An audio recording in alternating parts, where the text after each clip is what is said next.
releases of information, and depending on the nature of their learning disability, they will understand and remember very little of it. So at some level, rule violations are inevitable. Soon into treatment, they'll be asked to attend 45-minute lectures, answer a long written questionnaire called a first step, write their life story and present it to the group, and complete various other written assignments. Clients who do these assignments are seen as responding to treatment, being very cooperative, and wanting recovery. In contrast, someone with a learning disability or ADD may feel shame as they attempt this work and run into problems. And in fact, they may revert back to old school behavior. Let's take a look at some of these characteristics. They may appear to be worriers. They might appear argumentative, particularly when they're given assignments or have to explain why they're not done. They may be poor listeners in group, and so sometimes miss the point or not totally remember what was said to them. They have poor eye contact, which in our culture is seen as somehow suspicious or somebody's not really paying attention. They may be procrastinators, so you get a lot of okey-doking. I'll take care of it, no problem, it'll be done. Overly sensitive, that's something that comes from a lifetime of history of being told that they're not trying or they're lazy. So any criticism may be reacted to with, you know, I'm not stupid. Obviously, rule violators, they don't remember the rule in the first place because they didn't actually read it. And so some of them may be smaller rules, like how long you have to be outside for a cigarette break and that sort of thing, may totally catch them unaware. So they have to learn by watching what the other residents do. They might appear very scattered, so they're not getting their assignments done, and they're not getting to group on time, and they miss meal times, and basically they're hard to find around the unit. Pretty anxious. Obviously, if I know I'm going to be called on to give some sort of a written report, which I haven't even started, and I know I have to do it at 3 o'clock group, I'm going to be pretty stressed about that. And lastly, I'm going to be poorly prepared. And in my experience with people, they'll either bring every single piece of paper they own to group because they're afraid they've missed something, or they'll arrive without anything to take notes with, no pencil, no paper, and really not have any idea what the agenda is. So you can understand why they quickly may get identified as uncooperative, resistant, and not ready for recovery.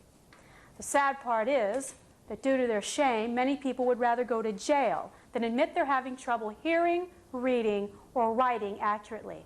They have a lifetime of being more comfortable with being labeled as bad or lazy. Now, the good news is that accommodations to address learning disabilities and treatment are inexpensive and actually rather low tech. In fact, there's a marvelous life skills program offered through the Family Education Foundation, which is currently being implemented through Treatment Options, a residential treatment program here in San Jose. Now, amongst, with the different lessons, the life skill lessons, we also have some accommodations we've been able to make to acknowledge the needs of people with learning disabilities and attention deficit disorder. Let's take a look at a few of them. Maybe presenting lecture material in a multi-sensory way, or breaking things into small steps. For example, with the multi-sensory, being able to do role plays and being able to do things through video or auditory. Or just saying things. Or sometimes we even have people draw their thoughts in picture form as opposed to writing them. When you break things into small steps, you do them very sequentially, and you make sure to put in all the details. Don't assume that somebody knows what they're supposed to do next just because it makes sense to you. Maybe give them help in filling out the forms. You can clarify information, explain words they don't understand. You can read it together. In fact, you can even fill it out with them while they give you the information orally. You can use print and not cursive writing. In fact, it's very important when you can to use capital letters because it's harder to mix up capital letters than it is lowercase letters. Suggest the client write down important details. For example, during group, one of the beliefs that we've always had in group is that it was wrong to take notes. With somebody with ADD, If you write down what you're thinking, you're less likely to blurt it out at inopportune moments because you know that you'll remember and you'll be able to come back to it. The other thing you can do is bring a person back to a discussion by saying their name gently or touching their arm. You can then be prepared to repeat yourself. Okay? Part of the reality is somebody has a learning disability or has attention deficit disorder. They might very well have missed it the first time. So you will probably have to say things more than once and try not to personalize that. Try not to feel like it's because they're not listening to you or that somehow they're disrespecting you. Be careful of demand language. Demand language is when we decide when somebody's going to speak. We ask them a question and they're forced to give an answer whether they're prepared to or not. And a lot of us have the experience, even without learning disabilities, of when we're put on the spot sort of becoming blank in our heads. So one of the things we can do is we can talk to somebody and ask them or say to them, let's figure out what happened together, instead of saying, what happened? Okay, so it's an emphasis of working together on something rather than pointing the finger. Make sure when you use printed materials, they're clear.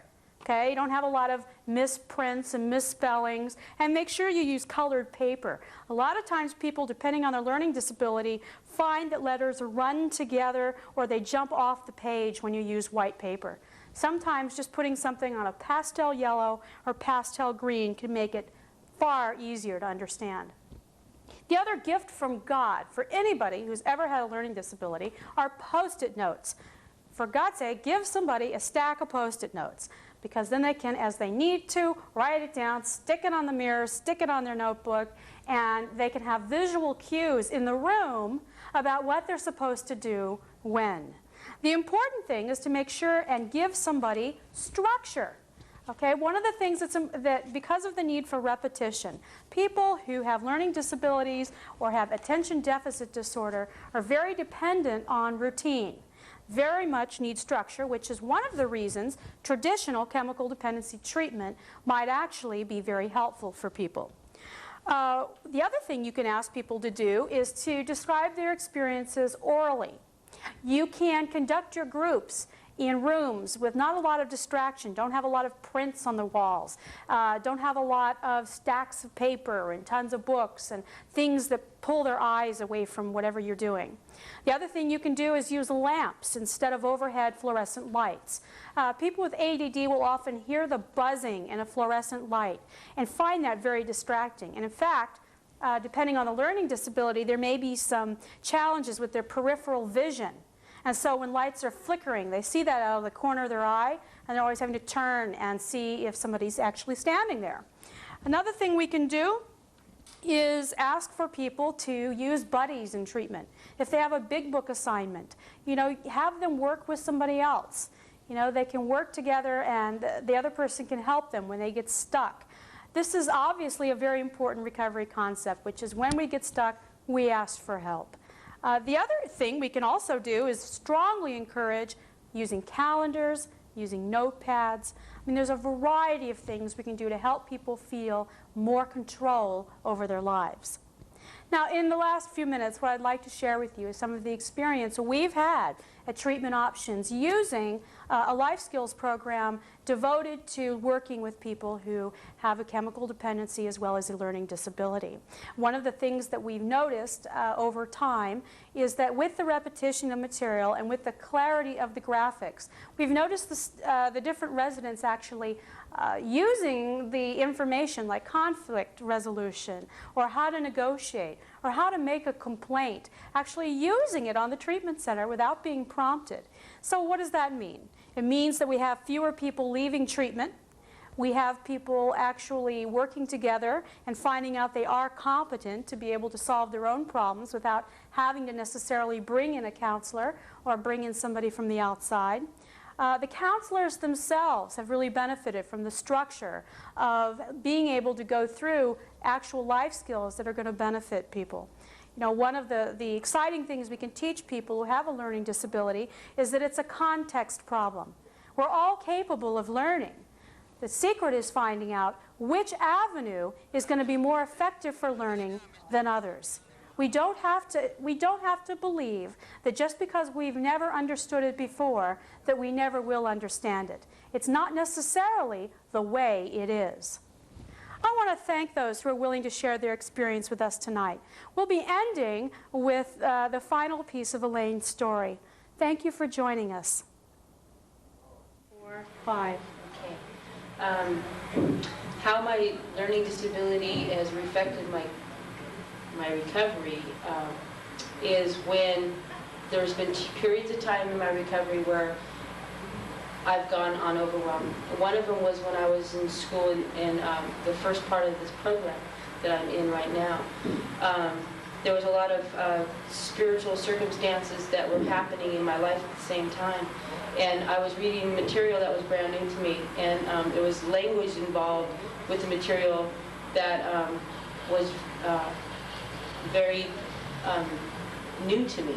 So I was trying to bring in new information into my mind, and it wasn't processing, it was going in backwards. And I went to my teacher and I was explaining to her that I couldn't retain any information. And so what happened was I took a withdrawal in the class. And, you know, it set me back. What came out of that was it allowed me to seek help. And one of the things that I learned in my recovery is when I don't know what I'm doing, I go find help. And I went to a woman at San Jose City College, and she put me in her program so that she could test me. And what happened out of that is I am now disabled, a disabled student as a result. So I get to have quiet room to test because I need that. I have extra time so that I can process the tests. I get to tape record lectures so that I can hear it, because that's where my coping skills are, because if I hear something, I'll remember it. And I can't take notes and listen at the same time. So one of the ways she's taught me is how I process information. And that's been able to help me have empathy for different ways that people learn things. So that was a great way to learn. Thank you, dear.